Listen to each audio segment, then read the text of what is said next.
What's going on, guys? Ernie here of review for the PS Vita right here. I really like this. I know there's some reviews already out there, but just thought I would put my thoughts onto the web for everyone to know. Anyways, there's cereal. Try to get that out of the way. So I just woke up. So, alright. So I don't necessarily have a grasp on how I should do like a review. So I just thought I would do maybe a little bit of comparison, and then I'll get into things like what I like about it, what I don't like about it. So I had the first generation PSP. So there's, here's the size difference. Obviously the Vita is a lot bigger. Almost about the same, thickness. Maybe this is feels a little thinner. 2 analog sticks, of course. I really like that.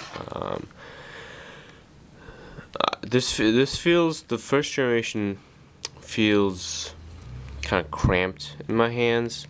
I don't know if it's just me, but it feels cramped in my hands. Like, I don't know. It's probably because of the shape, because it's curved right here, but it's not really curved throughout the whole thing. I mean, this isn't curved throughout the whole thing, but it's curved enough so it feels comfortable in the hands. What I want to do was show a weight difference, or a mass difference, I guess. So I'll just put the first in, and I'll take all the discs out and a memory stick.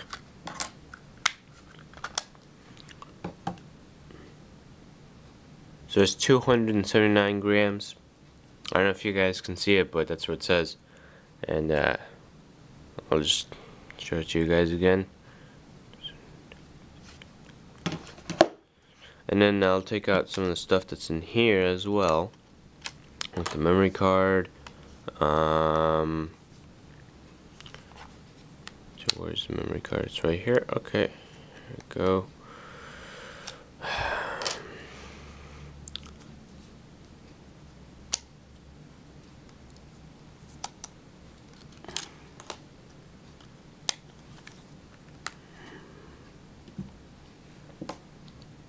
$282.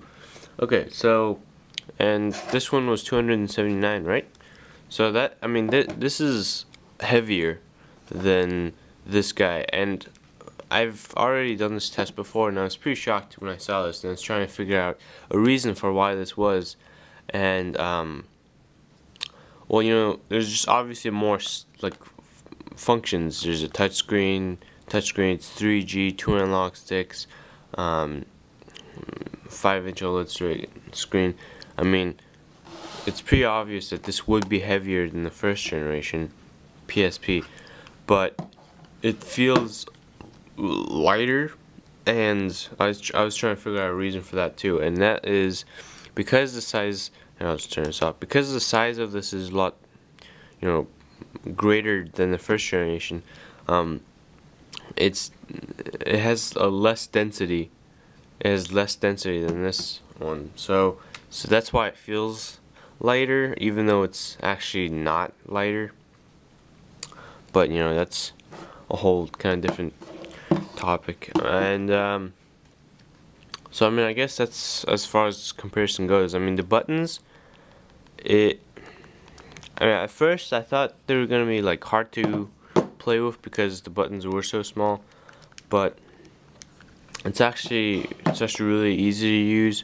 It doesn't take a lot of effort to push down. I mean, it's smooth. But I played a lot of Marvel vs. Capcom on here, and it's kind of hard to do combos in here. So, but I manage. So I mean, yeah, that's comparison. Here's comparison of like the games and stuff.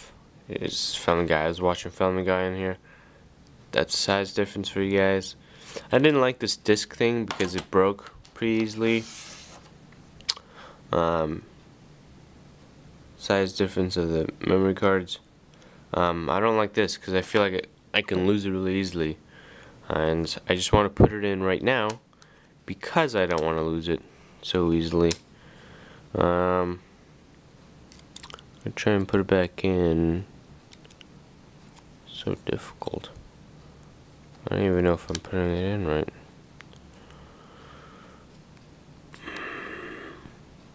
This is definitely going into a category of things I don't like about it. Oh, just bumped the camera a little. Alright. Hopefully that's how it goes in. Alright. Stuff I like about it.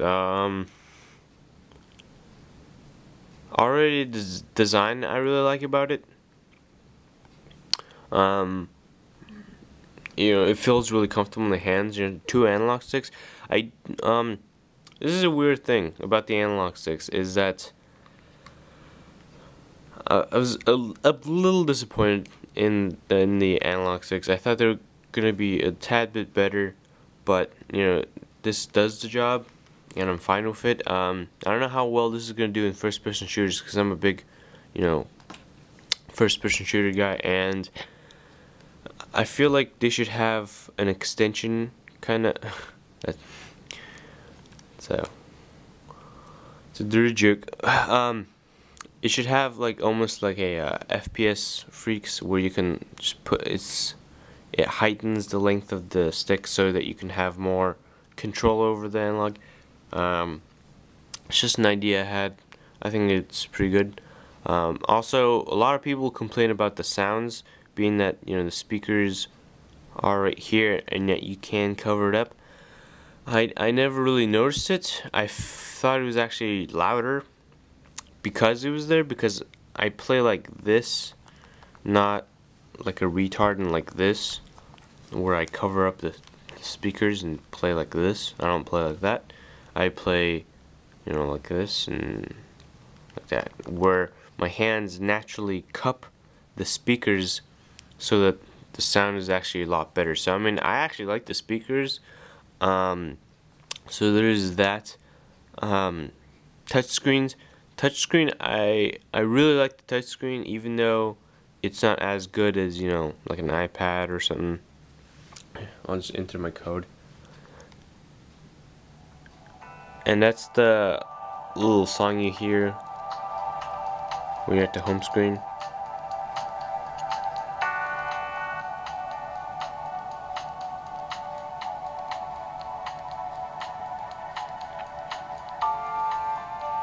Alright, so I'll just turn that down. So as soon as you turn it on, you obviously notice that the XMB cross media bar is gone. There's a new kind of system thing where it tries to basically make you use the touchscreen as much as possible. And I mean, it's simple to where it feels like the touchscreen is actually really good. I mean, you just go up and down, side to side. But something I did notice, not really an Easter egg, but something almost kind of like that, is when you do, there's like these little pages where you can just kind of cross them out and they won't show up again. But when you do that, these things are actually pretty realistic, you know. I mean, you can, they're almost like real paper and you can move them around and stuff like that, you know. Just something I noticed. So yeah, I mean, the high redness screen is also something I really enjoy too. I mean, you probably can't see it on this video, but you guys gotta go to your GameStop or like Best Buy and just look at it. It's a pretty amazing screen. So yeah, I mean, that's what I really like about it. Also, you know, just overall the design of this thing, the look of it, you know, it looks really cool. Every time I go to play with it, I just take a moment and look at it and go like, man, this is pretty badass. Like, so I did get the 3G version, but I didn't even know that they gave you like a month free of AT&T service, and I didn't sign up in time, so it expired. Anyways, that's the stuff I really like about it, is, you know, the OLED screen, cross media bar. I kind of like that because it's simple. Sorry, my camera's freaking out right there again. But like I said, cross media bar isn't there anymore. I was kind of disappointed in that, but this new kind of bubble thing, I didn't really like it at first, but I grew to love it because how simple and easy it was. It took advantage of the touchscreen. Also, the buttons I really like. It's really easy to press. It's not too small, but it's it's a good balance of the whole PS Vita. Also, the speakers I actually like because you cup it naturally when you play. You don't cover it up like a dumbass when you're playing. Excuse my language. You know, touch screens and stuff. I haven't really taken advantage of the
Okay, so unfortunately I couldn't find the cards, but I can do a separate video if anybody wants. But So yeah, I would definitely recommend this to anybody that's thinking about getting it, or anybody that has a PS3, PSP, any kind of PlayStation kind of console. I would definitely recommend this. Even to anybody that has like an Xbox or a Nintendo or something that's looking for a portable kind of gaming device, then yeah, I would recommend this. But if you have some like a DS or like any kind of those things, I'd definitely give it a second thought. Like I don't want to tell you guys what to get, but if you guys have a Nintendo DS or like one of those kinds of devices, think about it a little longer, because you already have a gaming device, and I personally, I wouldn't want to spend more money on a different device. It's completely different than like a DS or something, and you're spending way more money for the cards and the SIM card, games and stuff. This is a little overpriced, I think, personally. Like a 32 gigabyte memory card is like $100. So really think about it, So that's it. I would totally give this like a 9 out of 10. If I didn't have like, those little picky things that I didn't like. So yeah, solid 9 out of 10. I would definitely recommend this to anybody that's getting it.